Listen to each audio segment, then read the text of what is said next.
ಬಹಳಷ್ಟು ಜನರಿಗೆ ಒಂದು ಡೌಟ್ ಇರುತ್ತೆ, ಸ್ಮಾರ್ಟ್ ವರ್ಕ್ ಅಂದ್ರೆ ಏನು ಅಂತ.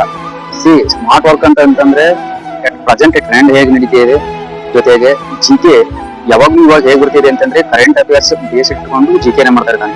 ಉದಾಹರಣೆ ನೋಡೋದಾದ್ರೆ ಇವಾಗ ನಮ್ಮ ಕರ್ನಾಟಕದಲ್ಲಿ ಸಿಎಂ ಸಿದ್ದರಾಮಯ್ಯ ಅವರು ರಾಜೀನಾಮೆ ಇಟ್ಟಿದ್ರು.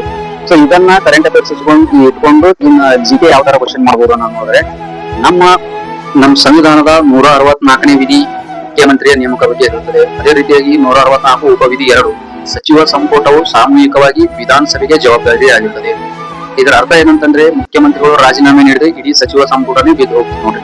ಇನ್ನು ನಮ್ಮ ಸಂವಿಧಾನದ 91ನೇ ತಿದ್ದುಪಡಿ ಸಚಿವ ಸಂಪುಟದ ಗಾತ್ರದ ಬಗ್ಗೆ ತಿಳಿಸುತ್ತದೆ. ಈ ಸಚಿವ ಸಂಪುಟವು ಆ ರಾಜ್ಯದ ವಿಧಾನಸಭೆಯ ಸದಸ್ಯರ ಸಂಖ್ಯೆಯ 15% ಮೀರುವಂತಿಲ್ಲ ಅಂತ ಹೇಳಿ ತಿಳಿಸುತ್ತದೆ ನೋಡ್ರಿ. ಇನ್ನು ಜೊತೆಗೆ ಈಗ ರಾಜೀನಾಮೆ ಕೊಟ್ಟ ನಂತರ ಮುಖ್ಯಮಂತ್ರಿಗಳು ರಾಜೀನಾಮೆ ಕೊಟ್ಟ ನಂತರ ಹೊಸದಾಗಿ ಮುಖ್ಯಮಂತ್ರಿಗಳು ನೇಮಕ ಆಗ್ತಾರೆ.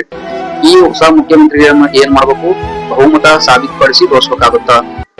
ಅದೇ ರೀತಿಯಾಗಿ ನಮ್ಮ ಸಂವಿಧಾನದ ಅನುಸೂಚಿ 3 ಶೆಡ್ಯೂಲ್ಡ್ 3 ಏನ್ ಹೇಳುತ್ತೆ ಅಂತಂದ್ರೆ, ಸಚಿವರು ಅಧಿಕಾರ ವಹಿಸಿಕೊಳ್ಳುವುದಕ್ಕಿಂತ ಮುಂಚಿತವಾಗಿ ಅವರಿಗೆ ಪ್ರಮಾಣ ವಚನವನ್ನು ರಾಜ್ಯಪಾಲರು ಓದಿಸ್ತಾರೆ.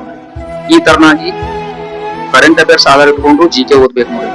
ಇದನ್ನ ಆಧಾರ ಇಟ್ಕೊಂಡು ಯಾವುದು ರಾಜ್ಯವನ್ನ ಆಧಾರ ಇಟ್ಕೊಂಡು ಕೇಂದ್ರ ಸರ್ಕಾರದಲ್ಲಿ ಪ್ರಧಾನಮಂತ್ರಿ ಅವರು ಯಾವ ತರ ನೇಮಕ ಆಗ್ತಾರೆ, ಅವ್ರು ಯಾರಿಗೆ ರಾಜೀನಾಮೆ ಕೊಡ್ತಾರೆ ಅನ್ನೋದು ಓದಬೇಕಾಗುತ್ತೆ. ಇದನ್ನೇ ಸ್ಮಾರ್ಟ್ ವರ್ಕ್ ಅಂತ ಕರೀತಾರೆ. ಈ ತರ ಓದಿದ್ರೆ ಆದಷ್ಟು ಬೇಗ ಸಕ್ಸಸ್ ಆಗಬಹುದು. ಓಕೆ, ಧನ್ಯವಾದಗಳು.